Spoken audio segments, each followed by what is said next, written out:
I see your demons, I'm telling them it's on sight. I'm just playing, I don't fight, I do pray. I only go the way of Mr. Yahweh. Try to correct me. Give me some freaking chopped up H-Town music right now, man. Yeah, man. DJ Screw, that's me back in the day, man. Yeah, man, I love that. Oh yeah. Do you still remember Mike Jones's number? Oh, 281-330-8004. Yes, I love it. There we go. Yeah, man. Yeah, I'm actually because a lot of these guys, they're from Third Ward. You know, I grew up Third Ward, like yeah. maybe 5-10 minutes from there. I grew up down in Central Park, Magnolia, right on the border of Second Ward, Third Ward, Denver Harbor, Fifth Ward. So we're all a little cluster right there. You know, so you just grew up with these guys, man. What they call that, the Ward Zone? The war, yeah, the war zone. Yeah. I love that, man. Yeah. I grew up in a time where H-Town was really putting the South hip hop scene on the map. Yeah.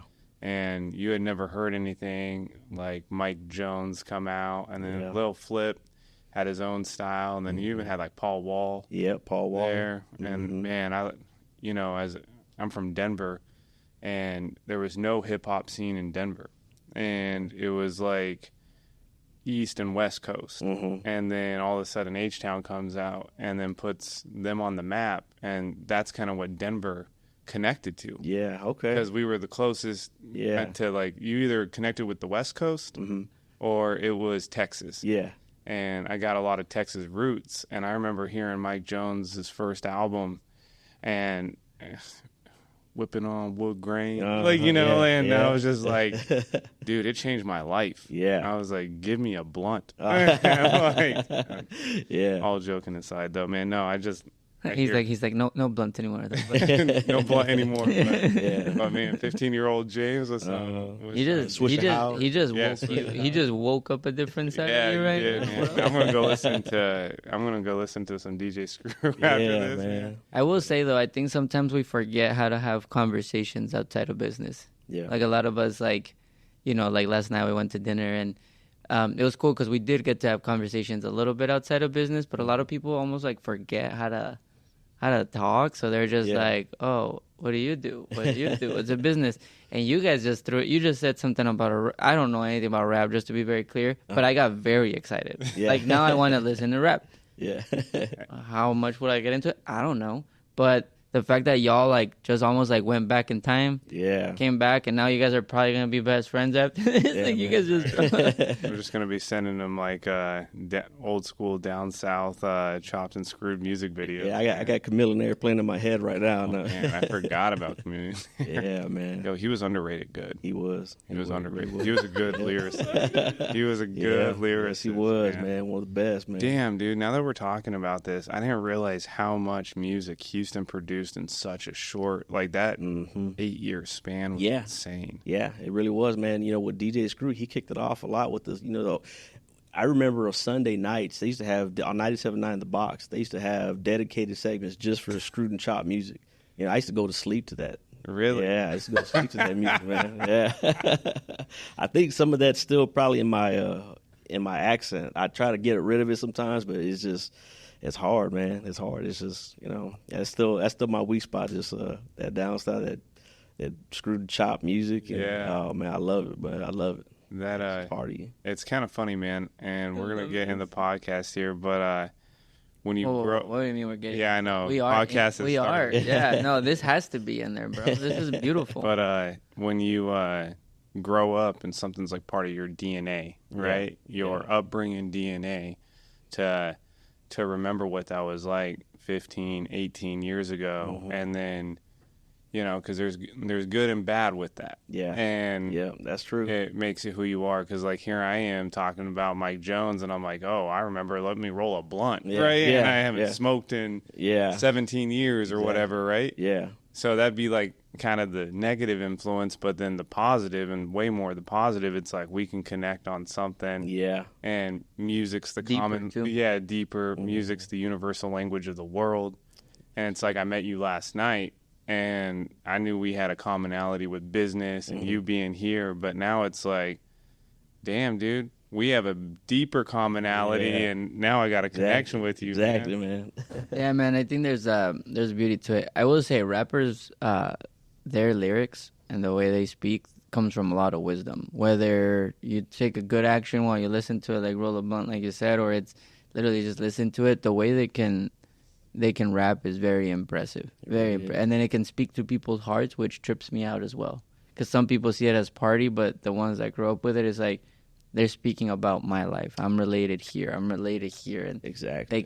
they can like put on paper what I don't know how to say a lot of the times and communicate. Like they put it into a deep thought, and then they like, well, right? Which Exactly. I'm gonna find a way to circle it back to business here. But basically, we're just talking with a guest about vision, mission, and all that. And I wonder if you hired a rapper to be your marketing department. Like, I wonder how good that would be. Probably pretty good, man. Yeah. They're really good at getting attention. Yeah. Yeah. Hey listeners, real quick, this is Andrea, executive at Profitable Cleaner. We have listened to your requests, and instead of having you wait 1 year to be in community through our event, we're putting together the Profitable Cleaner community. Want to learn more? Text JOIN, that is JOIN, to 720-594-6125 to join our waitlist. Now, back to the show. So, welcome to the podcast, brother. All right. I love it. I love it, man. Hey, for those that don't know you, brother, I know you drove all the way from Houston, as you could tell by the first conversation, definitely from Houston. Yes, sir. Tell a little bit about us. Not about us. Tell us a little bit about you for those that are don't know you. So for me, born and raised in Houston. I lived there, all my life, and I pushed out for a little bit. I served in the military for 4 years. Thank you for your service. Yeah, thank you. Appreciate that. Yeah, so I was stationed in California for 2 years and stationed in North Carolina for 2 years. And I was a U.S. Navy corpsman, so I served with the Marine Corps. I actually never saw a boat. I served a lot with the Marines. And I was their medic, and it was the best worst time of my life. Yeah, I was their medic. Yeah, this is a trip, man. My dad was a Navy corpsman. Really? So man, okay, something's going on here. He was a Navy corpsman in Vietnam. So oh man, keep going, man. Yeah, because people don't know what corpsman. If you're not from, I don't know what it is. Go ahead and explain it. Yeah. So a lot of what we do is combat medicine, and so we get attached to the Marine Corps infantry battalions. Really, I mean, any kind of medical needs that the Marines need, that the Navy needs. The Marine Corps, they're actually a department of the Navy, so they use Navy medics or Navy corpsmen to go out and go serve for all their medical needs. So I had their uniforms. I dressed like them. I maneuvered like them. Fought with them. All these types of things. And it was, like I said, the best worst time of my life. You go out there when you have you're sleeping in the mud, the dirt, and the rain, and you don't shower for weeks on end. It really teaches you to appreciate a shower and a hot meal, So. But yes, after that, moved back home, came to Houston. My trade, I went to school to be in the petrochemical industry, and I'm still, involved with that. And I'm in the operations unit out there where we produce all kinds of plastics and acids and things that go into everyday living. My best friend, he actually approached me with this business model here for general maintenance and drywall painting, things like that. And I said, all right, well, let's hop into it, man. Let's do it. Let's take the risk. Let's take the chance and see where it heads to. He had some good connections with some people in the industry and some different contacts with some decision makers, right? So they gave us a shot, and business has been booming. So real quick, we met at just to give people context, we met at Houston BOMA. I don't know what's up with Houston BOMA, but we met some of our bestest friends just by walking the booth, just like. Yeah. We have a podcast. Hello. Me and you spoke for 30 seconds, maybe a minute, because someone got there, and then talking to your booth. I didn't have a booth, and then I just told Andrea, shout out Andrea, hey, email him, invite him, and then next thing you know, he's booked, and he's like, we'll be there, and I'm like, oh, and I appreciate when people take action, because usually specifically speed to action, not just action, because there is delayed action and. Yeah, lukewarm people. Yeah. But then there's people like you, like Ricardo that we just had, where it's like, Ricardo's like, can I be on the podcast? Yes. He's like, on my flight. And I'm like, what? Right? Like Edwin, Rafael. I'm going to introduce you to Rafael. He's down in Houston. Okay, cool. Now, here's the question real quick. He's a Marine. Okay. Would he agree that the Marine is part of the Navy department? I can almost tell you what his answer is. I know what he's going to say. His answer is going to be Yeah, we're a department of the Navy. We're the men's Yes, department. that's exactly That's exactly right, what he's bro. going to say. That's exactly right.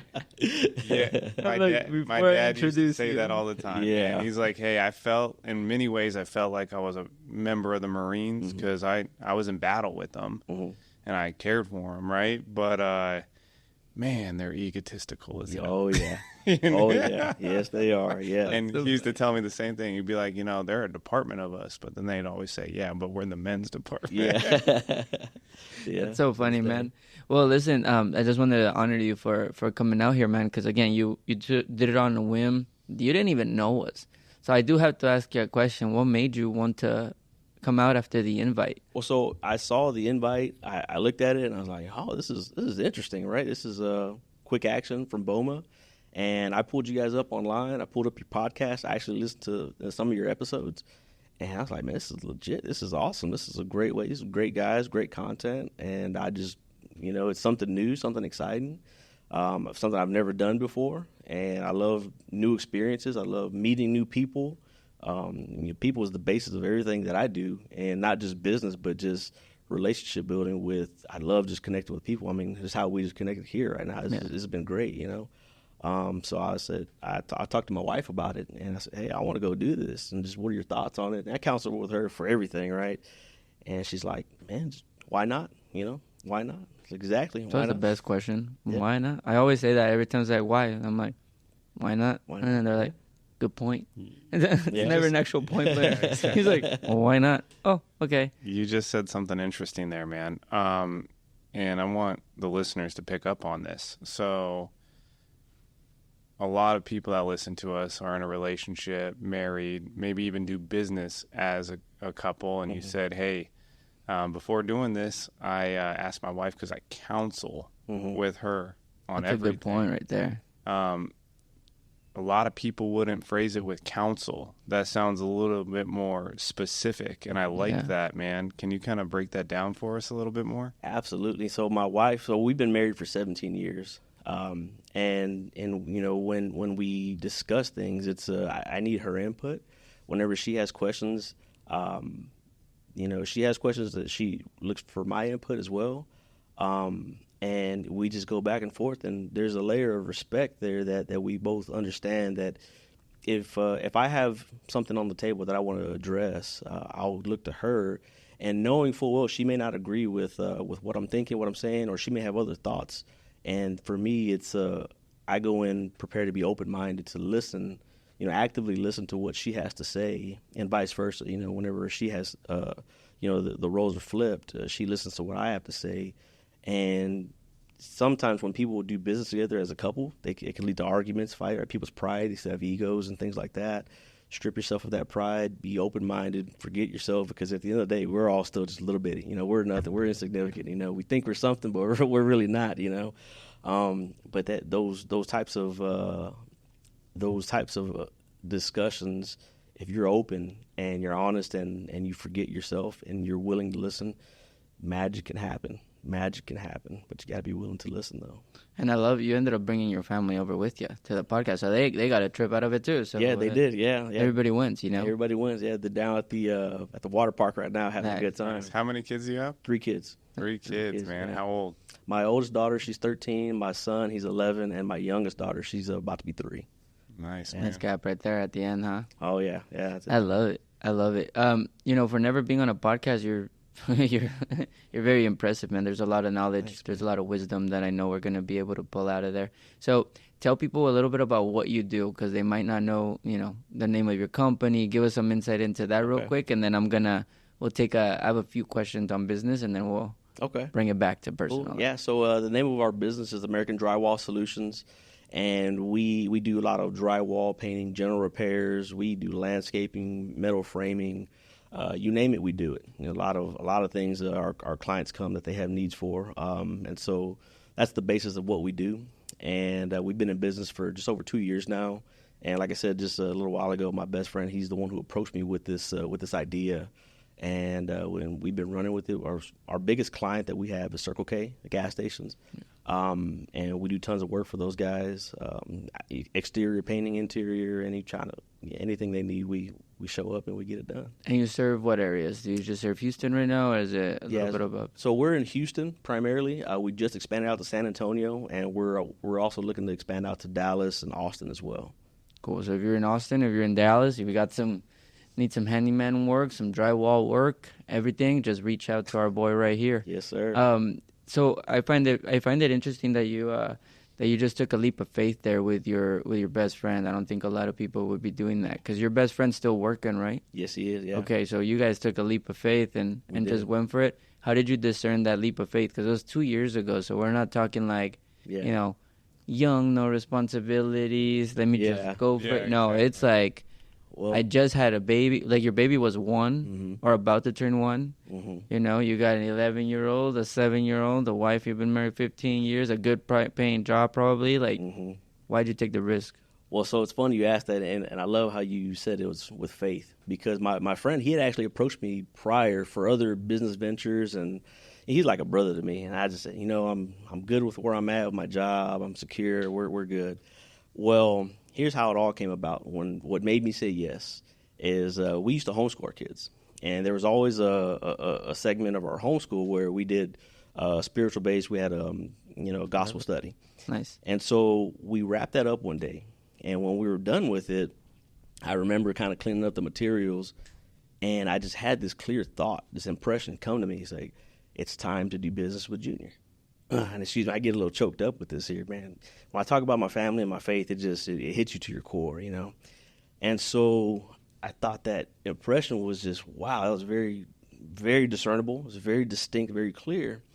About half an hour later, my friend calls me. He says, hey, man, how's it going? And he says, look, I just want you to hear me out. He said, I've been praying about this all morning. And he pitches me this idea of, the business model, and I was like, wow. And he said, man, I just had this strong impression to call you right now and just ask you, what do you think? Are you in or not?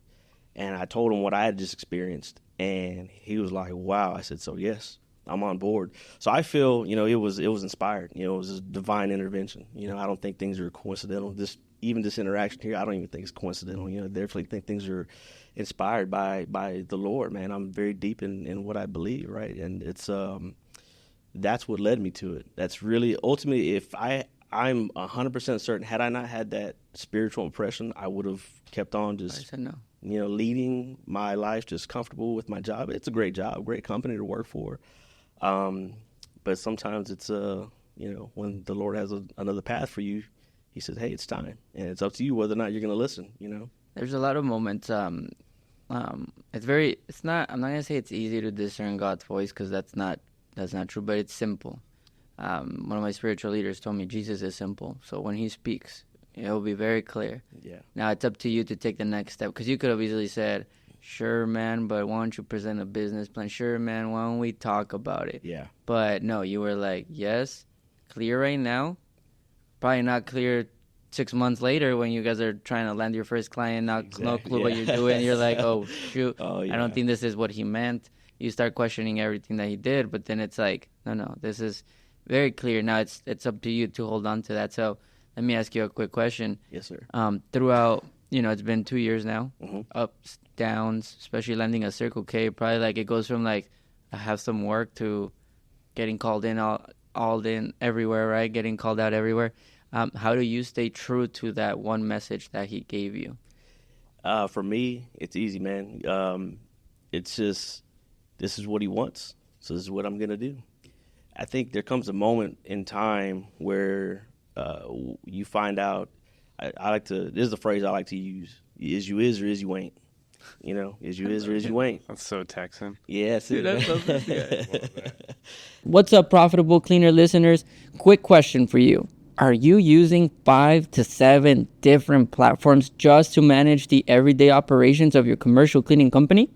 If so, let us help you consolidate that into one platform. Introducing you USource. Go to usource.com, book your free demo today, and actually get started on your trial for 60 days. No charge for 60 days, all from time and attendance to reporting, vendor management, operations, sales. It's time you stop using 5 to 7 platforms and consolidate into one. So listeners, don't forget, go to usource.com and start your account today. Wait, say it one more time. Is I'm you sorry. is or is you ain't? Is you is or is you ain't? And are you about it or are you not? You know, are you going to be lip service or is it in your heart too? Sheesh. You know, and oftentimes we can see, you know, a lot of people were lip service, or it kind of goes with too, just everybody wants to be a gangster till it's time to do gangster things, you know? Yeah, man. You know, I and love it. and to me, that analogy, it even kind of flows with my faith. Is, you know, it's hard. It's easy to just say things, but when it comes to putting forth that action, you find out who you really are. And for me, what drives my decisions, I like to think I start with the end in mind, and the end for me is Judgment Day, right? All my decisions factor into when I stand before the Lord. One day we're all going to be accountable, right? Present ourselves and give an accounting of our lives.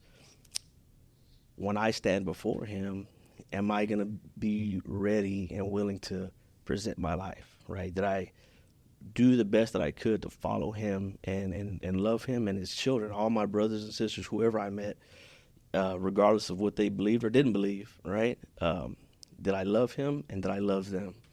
And everything that I do, all my decisions, I mean, all my decisions. I coach my daughter's softball team. My decisions are based on that right there. That's how I base my decisions in life. Yeah. Dude, that is so powerful. You have this sense of like security as a new business owner. And I say new business owner with ultimate respect, because being a new business owner is the toughest type of business owner. But we have done this for a long time and talked to a lot of different people. And we've talked to people in year 35 to day one. And those people that are in their first 5 years sometimes have a sense of frantic energy. And as business owners ourselves, I've had that frantic energy in those early years. Sometimes still do. That sense of security as being a new business owner with, you know, just 2 years ago, you guys were probably figuring out like how to legally structure the business. Yes, And now you're yes. talking about doing, you know, blood cleanup at Circle K's that you were telling me about last night, which we'll get into. I mean, I was going to ask, where does that sense of security come from? But I think I have a feeling to your answer. But I just want to say something real quick. Really, I just want to say thank you. I know it sounds weird to say, but like just hearing how emotional you get, and is you is or you ain't is you is or is you ain't? Is you is or is you ain't. I feel like now I gotta, you know, bro. That's we interview a lot of people, and a lot of people are faith based, and they challenge us mentally. They may challenge us physically, emotionally, but for some reason, just seeing like how centered you are in Christ, I don't think people can comprehend how centered you are, and the fact that you said start with the end in mind. Like the only people I hear that say that is usually very intense spiritual leaders, somebody that's guided you. So I just wanted to thank you, because you can tell that you're not doing this for you, which is very, very intriguing. I appreciate that, man. You know, Thank you. You're doing it just because He told you to do it, Absolutely. and you're not questioning why He's telling you. Yeah, absolutely. You know? Thanks, man. I appreciate that. I do have a question, and it's actually not going to be business related, because I just in my heart right now can't ask something that's related to business in this moment. You said you grew up in the Ward zone. Yeah. Did you always grow up faith-based? No, or talk to me about that journey a little bit, because I have an Conversion idea. story, baby. Yeah, I have an idea of where you grew up and what. And give context to what it people was that like. don't know what Ward Zone is. And then talk to me about that. Yeah, conversion story. I like that word. Yeah, so I grew up, I guess, the Ward Zone, for, you know, listeners who don't really know what that is in Houston. It's basically inner city Houston. And so my family, we grew up, you know, that's the poor area, not just poor, but, you know, not poverty, like extreme poverty, right? I mean, there were holes in our floor. A lot of times we didn't have running water, you know, electricity, things like that. My dad was around for the beginnings of my childhood, and so he eventually left, did some time in prison, things like that. Growing up, it was mostly my mom, right, working, doing the typical, you know, 2 jobs, single mother, raising 4 kids type thing, and so you kind of learn to adapt to the streets. You go out and you see all the people out there doing what they're doing, and you kind of lean towards that as well. There was a moment when I can imagine life was just really dark in our home. The things that when my family was there, when everybody lived there, my dad included. I'll phrase it this way: when people do the ultimate don't, and they live with you, you feel that within your home. Yeah. You feel that there's a darkness there, right? Well, my specific faith, I'm a member of the Church of Jesus Christ of Latter-day Saints. Well, there was a moment in time where I remember the night specifically, as my sister and I, we were watching this little infomercial for the Lamb of God, free Bible video of Jesus and the crucifixion and his resurrection and all this here. So we told my mom, look, it's free, order it, So she orders it, and within a few days, there's some missionaries knocking on our door. And they talk to us about Christ. They talk to us about this video. And ultimately, we become members of the Church of Jesus Christ of Latter-day Saints. And the best way that I can describe it is when your life is surrounded in darkness, when somebody comes and flips a light switch on, it's noticeable, it's palpable. And that's what happened. When we started learning of Christ and we started learning of the teachings of his ministry and all the things that he was about, it was night and day difference. And you could feel the light that the missionaries brought in, that when my dad, for a moment, he stopped drinking. Mm-hmm. And even though he had already done things, there were still changes I started to see even with him. That lasted for about a year and a half. And then we stopped going to church, and the thickness of the darkness came back even deeper. And that's when my dad left, and he ended up in prison, all these things. And so I took to the streets even more. I was dating a girl, I was around 14 years old, who was a member of the church still. And she was kind of my link there. I had friends who would, they'd bring me periodically. I'd go play basketball every now and then. But I was still living that lifestyle. And I got kicked out of my house when I was 15 years old. And my mom said, you're not going to be doing these things. You want to live like this? You won't do it here. And so she kicked me out. She kicked me out of the house. And I left. The friend that I lived with for a few months, he ended up getting arrested and charged first-degree murder. Oh. Yeah, first-degree murder. So then I ended up having to go somewhere else. My older brother took me in for a while. He ended up leaving as well. For a stint in high school, I was living in my car. And one of my other friends found out. His mom found out, and they took me in for a little bit. And then we ended up renting 1 bedroom and a 6-bedroom duplex that their family members owned. And we slept like little sardines on the floor. But we had no parental supervision. We were 17-year-old young men out there, hungry and looking to act a fool. And that's what we did. That's what we did for a while. What brought me back to the one time in life where I remembered peace and somewhat happiness, joy, pure joy, was we were at a moment with my friends when I was living with them. We were always fighting. We were always in trouble with the law. Significantly, not little petty things. It was very significant things that we were doing, and I was always anxious. I was always scared. I was always nervous, and then it hit me like I could go away for a really long time, and I don't want to live like this. So I began to question, what's the alternative? What else can I do? God, are you there? And that's really where my journey led back to going back to church, and not just going to church itself to say, oh, I go to church, but really, Heavenly Father, are you there? I'm here. Are you there? If you're there, I've lived this, I've seen this, and I don't want it. I don't want it anymore. And I want to follow you. I want peace. I want joy. I think really that's what everybody wants, right? Peace and happiness, like real peace, real joy. And that's what I was looking for, even at a young age. I think most people want a family. Most people want to be loved. I wanted that as well. I wanted that too, right? Who doesn't want that? You could be the hardest person in the world, but that's really what you want. Yep. It's really what you want. And that was when I started going back to church and really seeking God was January 2007. My wife and I had just started dating, and I told her. She was in the church too? She was not. She had never gone to church. She just kind of grew up and just her family doing their own thing. Yeah. But I told her, I said, hey, this is what I'm trying to live my life. I'm seeking what you know me as. I don't want to be anymore. And And so you can join me or you cannot. It's up to you, but I invite you to come. And she joined me, and that was January 2007, and we've never looked back. It's like they say, the proof is in the pudding, right? The proof is in the pudding. So, when did the military come into play? I shipped out in July of 2007, so after high school. So I was on the verge of not. So when I got with my wife, I was on the verge of not being able to graduate because of how I was living, right? She would call me every single morning, and she'd wake me up, and she'd bring me breakfast tacos. Hey, come to school, I'll bring you little breakfast tacos. Oh, my God, I love her already. Oh, she's amazing, man. She's amazing. And she'd, I'd get to school, and she'd have tacos and the salsa and everything for me.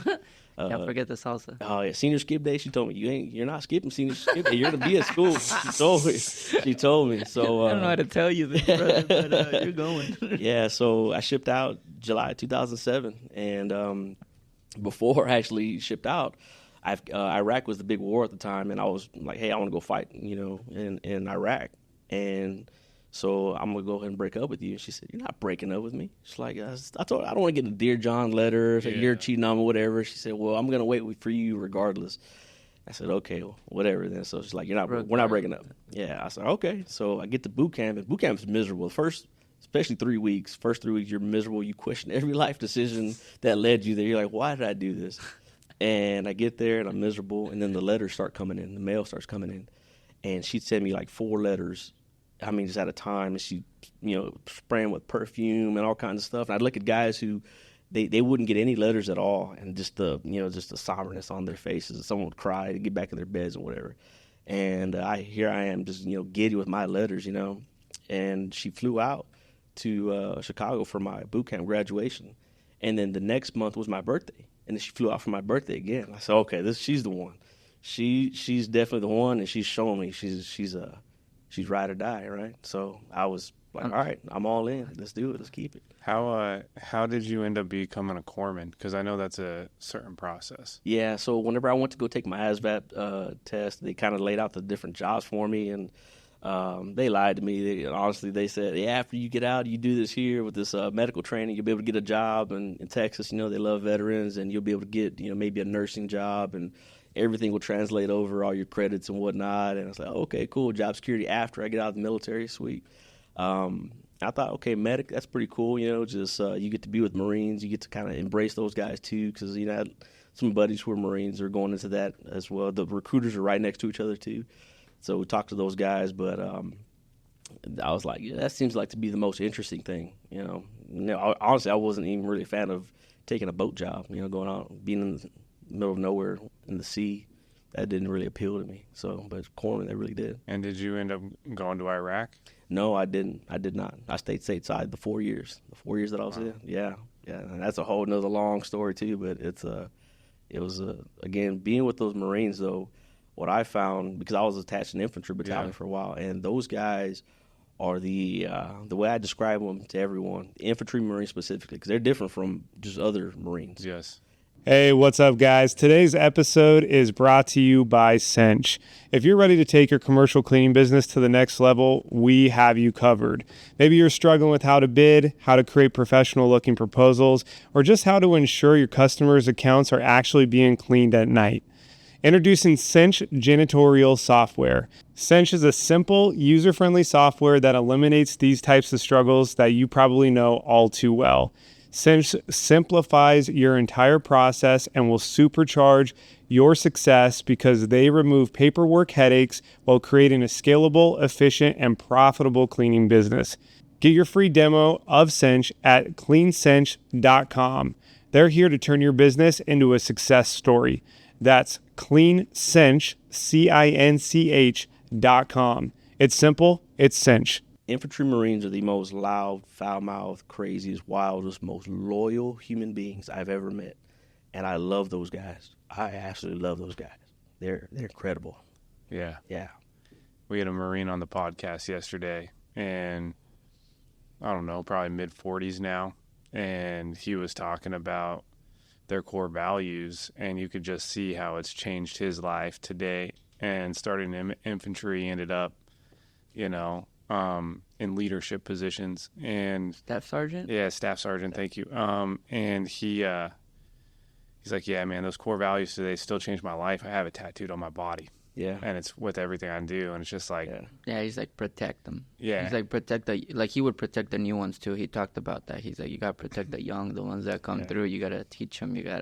So he actually has a different mentality on bringing in when you bring in new employees in business. People are like, oh, they're lazy. I don't want to work. They're like, nah, bro, we take care of them. Yeah. We mold You them. lead And I was them. like, You lead them over. Yeah. Yeah, absolutely. now, bro, you have, I think for 2 years in business, your wisdom is beyond your, like, I think 2 years doesn't do it justice.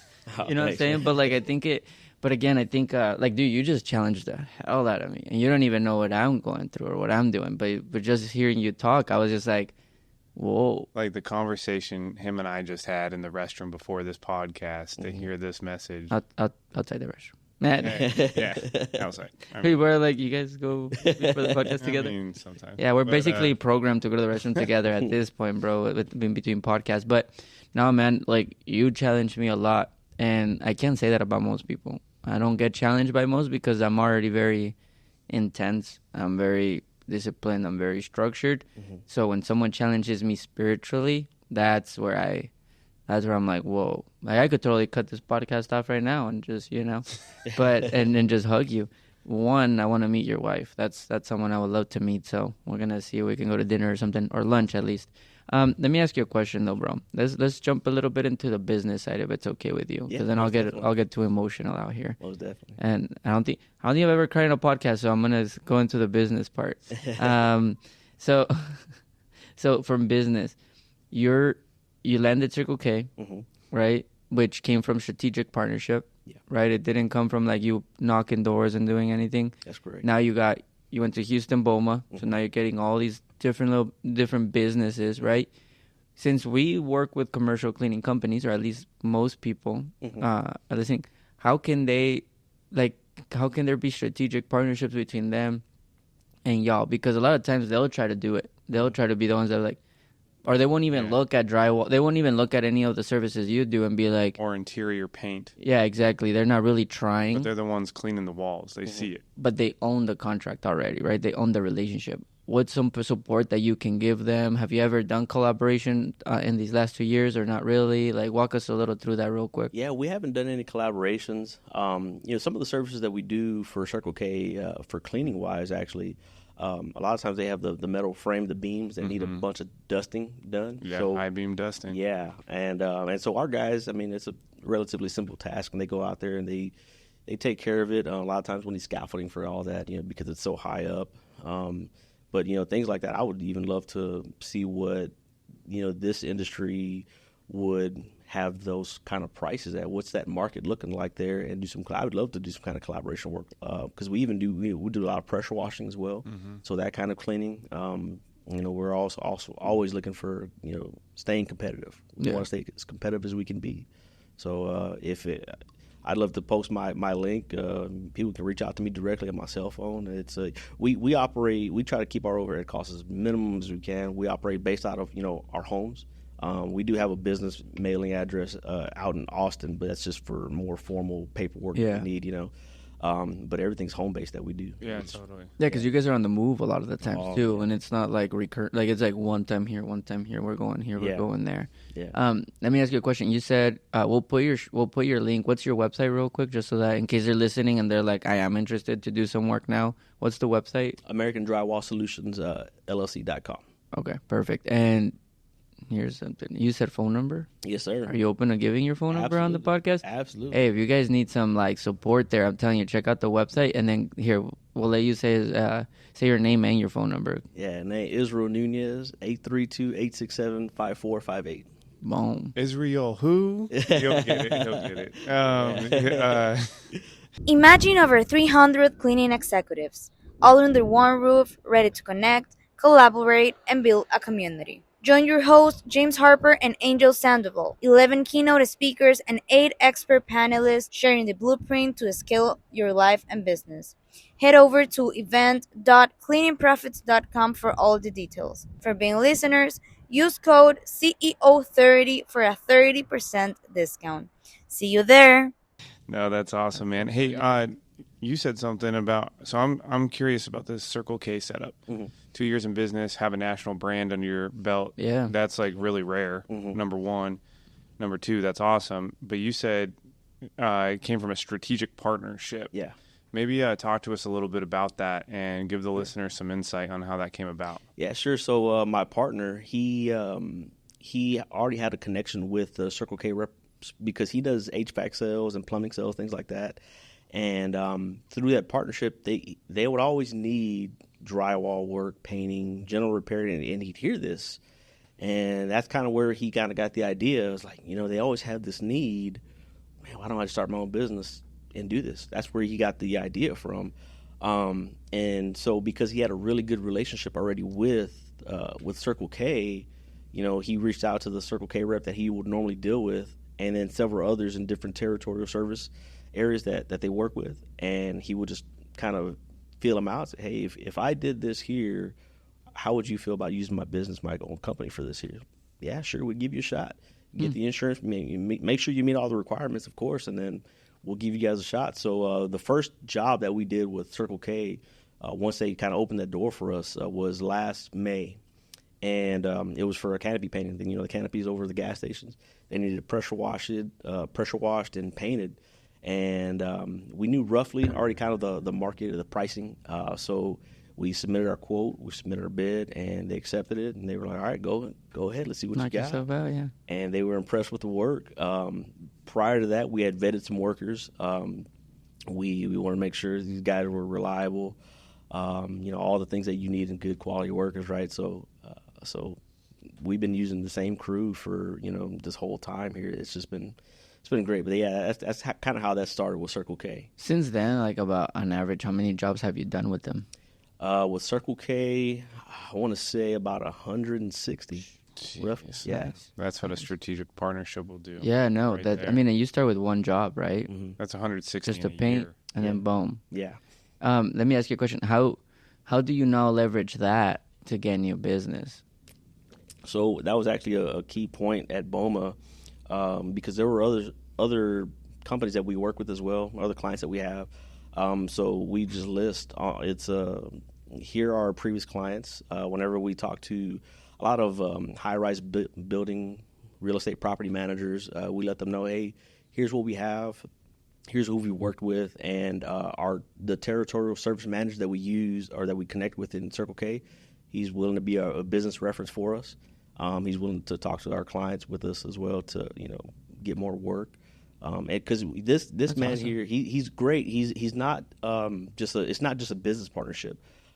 He's a mentor. He's a mentor, and he's pulling for us. And so it's been great just to learn from this man here because he's gone through the contractor side before too, and he understands that side of the business and how some of the challenges that you can face during those formative years, really, right?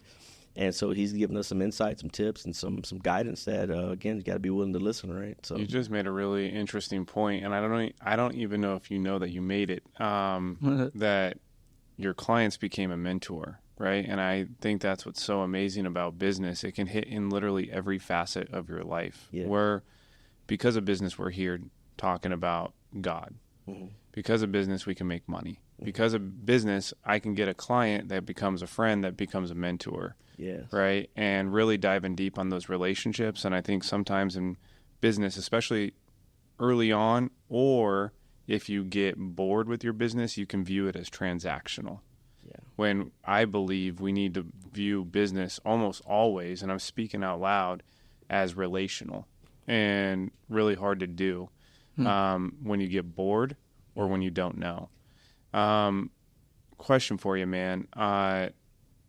How do you guys, in such a short amount of time, like 160 jobs in a year that you've done just for that one client, there's other clients, how do you guys scale your team and recruit and get everyone in the right, I mean, that's a massive operation. Yeah, so really it's I think you just touched on it with the relationship.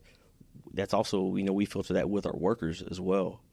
We try to build integrity at even just those types of relationships with them and let those guys know, hey, we're not just here just to give you guys work, and it's not just transactional that way. It's we want to make this work for everyone, but at the same time, we want to make sure we take care of you and we get to know you. Our workers, we've had them over to our home, and our wives cook dinner for them, and take good care of them financially. And those, when they see how you genuinely care for them, then they'll put out for you. They'll put out, and oftentimes, 9 times out of 10, whenever we have jobs going on, I don't even need to visit the location. Those guys are there. They're managing everything, and they'll shoot me messages, say, hey, this is what we got. This is what we need. Here's whatever resources we need from you. We send it to them, and it's they're there. So those, shout out to my team, because those workers, without them, we're not successful at all. So we cherish those guys. We cherish those men and the long hours that they put in. Really. So that's kind of how. I think that's amazing, man. And then on the flip side of that, so you got 2 years, big client, operation flowing. More clients than just them. Yeah. Right? Yeah. Yeah, more clients, but one national brand, soon to be multiple national brands, I'm sure. What have been some of those early business road bumps that we all face that you guys have hit along the way? Some of them have been, some of the road bumps are just making sure we can plan or accordingly, make sure we don't bite off, more than we can chew. Sometimes we've had to turn down clients because we don't want to, or sometimes we've taken on clients and it's just become too stressful because of other work that we have. And, we still have our families. We have other things that we do outside. And so you don't want to be consumed by work. So that's been a struggle, making sure you don't just you're not living to work, Yeah. You're working to live. And that's been a big stumbling block there. I say a big stumbling block, just growing pains, right? Yeah. Understanding the business part of it, understanding how to form the business, you just learning that from scratch, forming that from scratch, listening to podcasts, learning, gaining that knowledge, and then applying it and making sure that you're doing it correctly. Yeah. And then, so those have been some good opportunities to learn. But major roadblocks, man, the bumps in the road that we hit so far have been really minor. Just the team has put out so well. They've put out so well, and with my partner and I, our both of our wives are super supportive of what we do. That's huge. Yeah, it's massive. It's massive. Without that support network there, it's difficult. And then even our workers, they're sometimes those guys, we'll send them out. It'd be midnight, and there's a call, and they'll be out there on the road, and they're getting it done. So having that support's been a major blessing to be able to operate the way we need to operate and to support the customers' needs that we have. So, fortunately for now, that's what it is. And I'm sure some things will happen. Rework. Sometimes we've had to have some kinds of reworks, and that, financial costs for that. But you plan for a rainy day. Fortunately, I think with that understanding, when you listen to and you read up on literature for basic business models, kind of getting your foundation, you understand that your accounting piece needs to be intact, right? Yeah. And you have to have a good understanding of, okay, things will go wrong. It's not if, but when they go wrong, financially forecasting, what's that going to look like? Yeah. Do we have the funds to compensate for that, and to maintain our workers, and all these types of things like that? So, we need to get you at our Cleaning Profits event in Denver, man, here in September for 2 reasons. One, you're talking about financial forecasts and really understanding that structure and setup. That Marine we were talking about that we had on the podcast yesterday, that's actually one of the things he's going to be speaking about at the event, man. And I think you'd walk out of our event with business. Let me just start there with our community. But I also think you have a lot to pour on to people, man. I agree.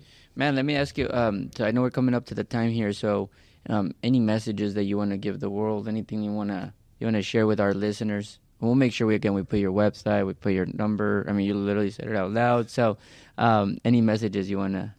Yeah, for a few things. One, for married couples, especially, I speak from the perspective of a man. I'm a man, right? When you're married, if you listen to the counsel of your wife, I can almost guarantee you that her input will increase your output. Guaranteed. Just the amount of wisdom and their perspectives that they offer are just amazing, right? They see things the way we can't see them. 100%. So, and one thing that I've also learned is, you work and you can, you know, take action and do things, but there can come a time where you are almost trying to force things to work. And when I've tried to do that, it doesn't work. Or it'll work, and then somewhere down the road, shortly thereafter, it'll come back and kind of bite you. You work, you take action, but don't force anything. It'll happen. You keep the faith. You work towards things, and you do right by people. You take care of people. You take care of your family. You take care of your clients, your workers. They will work out. It will all work out. And when things kind of seem to be going south or maybe not going as well as you would like them to, it's usually not as bad as you think it is. It 100%. Usually is not. I agree with that. It usually is not. And take a step back. It's easy to kind of knee-jerk reaction and just get into, you know, the frenzy mode, right? But it's just take a step back and take a deep breath and just keep on pushing forward. Have faith. It'll work out. So I have one request from you. Yeah. So we have these cool cameras here, right? So this one points to us. So whenever we want to make a message, we look there, right? This one points to all of us. This one's yours. So I'm going to ask you for a favor. It's going to be different, actually. I actually usually ask, like, if you had a message, you know, for this person or this particular person. But I'm curious what you're going to say here.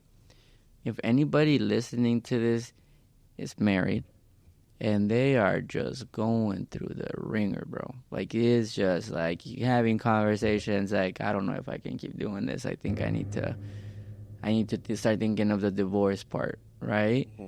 What advice would you give them? What message would you give a married couple that is just going through it right now? And you can look at that camera and say that message. The biggest message and what's helped me and something I have a firm testimony in, when you're going through it with your spouse, when you're going through it with your children, be still and know that I am God. Be still. Take time for prayer, for meditation. Forget yourself and learn and lean on Him. That's it. Boom. I love it. Dude, thank you so much, man. It's been one of my favorite podcasts. Thanks, man. I appreciate you. Top to bottom, man. This has been great. I just feel like you just found like a dad in spirit, bro. Like, you guys are very similar. Well, dude, I've never met another corpsman in person. Awesome. The fact that, like, dude, it's rare. Yeah. And so, like, my dad being a naval corpsman and, like, what he did in Vietnam was, like, really, like, it impacted my life just because I learned so much from him about his experience. I can imagine, man. Shout out to your dad. That's a national hero right there, really. So, you're going to be choked up, man. I don't know why that just hit me, man, but I'm glad it did. Absolutely, brother. Absolutely, man. Well, man, thanks for being on the podcast, brother. Yeah. Thanks for having me, guys. This has been great. I wish we could keep going. This has been awesome. We will. Yeah, we will, man. We'll do round 2, and we got to get you in Denver, bro. Yeah, exactly. Let's get you out there. Right. Thanks, y'all. We'll see you on the next one. Yeah. And that way he don't play like no way. So I gotta get out of